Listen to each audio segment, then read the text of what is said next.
Masih di Sapa Indonesia Malam, Presiden Amerika Serikat Donald Trump bersikeras akan merebut Greenland. Ia memastikan akan memakai cara yang keras jika diperlukan. Trump bilang Rusia dan China akan mengambil alih Greenland jika Amerika tidak melakukan sesuatu.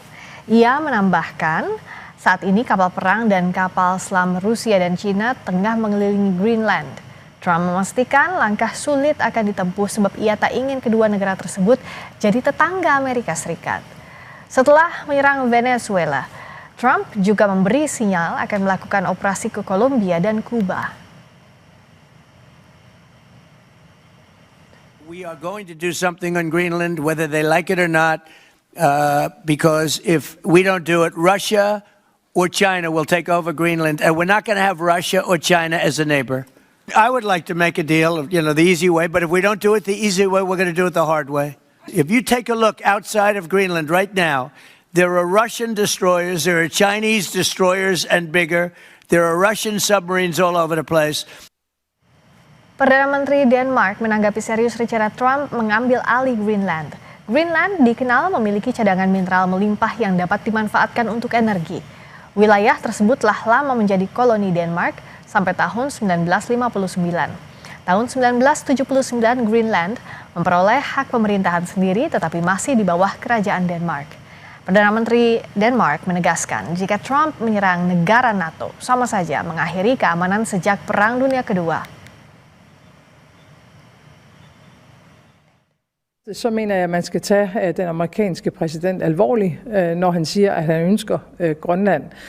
Men jeg vil også gøre klart, at hvis USA vælger at angribe et andet NATO-land militært, så hører alting op. Altså inklusiv vores NATO og dermed den sikkerhed, som er blevet tilvejebragt siden afslutningen på 2. verdenskrig. Kita bahas rencana Presiden Amerika Serikat Donald Trump untuk merebut Greenland dan melakukan operasi militer ke Kolombia dan Kuba pasca serang Venezuela. Bersama Guru Besar Hukum Internasional Universitas Indonesia, Profesor Hikmahanto Yuwana. Selamat malam, Prof. Selamat malam, Rizka. Selamat tahun baru. Selamat tahun baru. Terima kasih sudah hadir di Sapa Indonesia Malam. Ini Trump bilang nggak perlu hukum internasional. Kemarin sudah menculik Presiden Venezuela, sekarang mau mencaplok Greenland. Apa sih, Prof, yang harus dilakukan warga dunia soal sikap Trump yang seakan-akan tidak menganggap negara lain punya hak yang sama dengan Amerika? Ya, saya garis bawahi yang tadi dikatakan bahwa Trump tidak membutuhkan hukum internasional. Dan yang menentukan yang boleh dan tidak boleh menurut Trump itu adalah nilai moralnya sendiri, ya. Jadi ini bukan nilai moral rakyat Amerika Serikat, tapi nilai moralnya sendiri. Dan ini kita bisa lihat bahwa ada standar ganda, katakanlah, yang dilakukan oleh Trump dalam berbagai hal. Dia bisa menculik Maduro sampai ke pengadilan New York, tetapi hal yang sama tentu dia tidak lakukan terhadap Perdana Menteri Netanyahu yang melakukan penyerangan ke Gaza, begitu ya. Nah, sekarang berkaitan dengan Greenland, ini beliau mengatakan bahwa kita membutuhkan Greenland untuk national security kita. Membutuhkan Greenland karena menurut Trump bahwa Rusia ataupun China itu akan menguasai Greenland. Sehingga satu-satunya jalan bagi Amerika Serikat adalah menganeksasi, mencaplok, ya. Dan mencaploknya itu yang dia bilang easy way, bisa negosiasi, bahkan bisa juga dengan memberikan insentif uang kepada populasinya, menurut berita antara 10 sampai 100 ribu US dollar per orang, atau mungkin diserang, ya. Padahal kita tahu pada waktu katakanlah Timor, ya, itu kita katakanlah mereka berintegrasi tapi dituduh oleh banyak negara termasuk Amerika Serikat dianeksasi, wah kita habis-habisan karena ini tidak sesuai dengan hukum internasional. Tapi kalau Trump yang menghendaki, dia bisa mengatakan saya nggak perlu validasi atau keabsahan dari hukum internasional. Itu dia. Karena yang penting adalah bagi dia Amerika itu negara adidaya yang mempunyai kekuatan militer yang katakanlah bisa menentukan apa yang dia mau tanpa harus memperhatikan hukum internasional. Nah, kalau ditanya apa yang kita bisa lakukan, tentu pada saat sekarang China dan Rusia sebagai penyeimbang, dia tidak mungkin akan berhadapan-hadapan secara langsung dengan Amerika Serikat, dengan Presiden Trump. Mereka tidak memilih hal itu, karena kalau misalnya mereka memilih opsi itu, maka bukannya tidak mungkin Perang Dunia Ketiga itu semakin dekat, dan kalau misalnya itu terjadi dengan penggunaan nuklir, senjata nuklir itu ya dunia akan segera kiamat.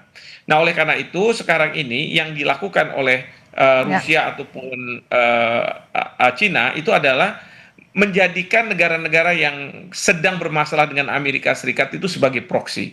Nah, ini yang mereka akan bantu dengan senjata, bantu dengan berbagai hal, ya, terutama kalau di Meksiko, di Kolombia yang katanya Trump akan segera dilakukan nasib yang sama seperti Venezuela, mereka akan bantu itu.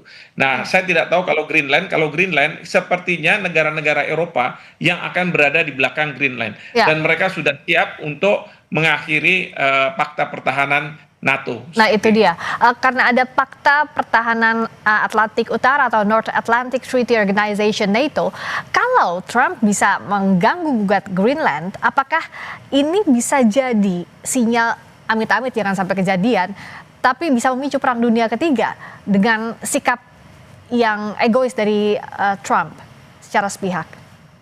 Ya, secara konteks masyarakat internasional ini bisa menjadikan Perang Dunia Ketiga, dan Inggris ataupun Prancis mungkin tidak setuju dengan apa yang dilakukan oleh Trump gitu ya, dan mereka tidak mau mendukung rencana Trump ini. Ya, mereka bisa saja mengakhiri itu. Tapi ingat, di negara-negara seperti Inggris, Prancis, dan kemudian juga banyak negara Eropa, ada mereka-mereka yang dari oposisi yang sealiran dengan Trump, ya. Nah, ini yang kita khawatirkan kalau misalnya justru Trump akan membantu proses pergantian rezim di Eropa. Jadi kalau misalnya kemarin itu Amerika Serikat itu ada Arab Spring, pergantian rezim di Jazirah Arab. Nah, kemudian kemarin ini akan segera nih Latin America Spring. Dan bukannya tidak mungkin European Spring ini. Jadi Trump atau Amerika Serikat melalui intelijennya, ya dia akan mencoba bagaimana caranya oposisi yang segaris dengan Trump untuk menjadi pemimpin di negara masing-masing, dan ini akan memuluskan Trump mengambil alih Greenland. Kalau misalnya memang butuh waktu lama ya, tapi Trump bilang juga bisa saja dengan cara yang keras ya, hard way, yaitu dia akan melakukan serangan ke Greenland, terus kemudian seperti Venezuela dia mengatakan bahwa we are running the country. Jadi kami, pemerintah Amerika Serikat, presiden, kemudian juga menteri luar negeri, menteri pertahanan, dan kepala staf angkatan perang, itu yang menjadi pemerintahan di negara tersebut. Memang nanti ada pemerintahan negara setempat, tapi itu menjadi boneka saja seperti itu. Prof. Jadi siapa saja pihak yang bisa menghentikan Trump?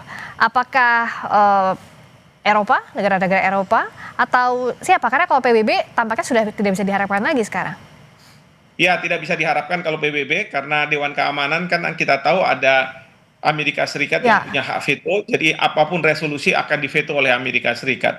Negara-negara Eropa, ya kalau pemerintahan masih seperti sekarang, mungkin dia akan melawan. Tapi ingat ya, pada waktu Venezuela, Prancis ataupun Inggris sebenarnya secara ya tidak terbuka mendukung tindakan yang dilakukan oleh Trump, karena itu melanggar hukum internasional, tetapi mereka lebih mementingkan rakyat Venezuela yang terbebas dari kediktatoran.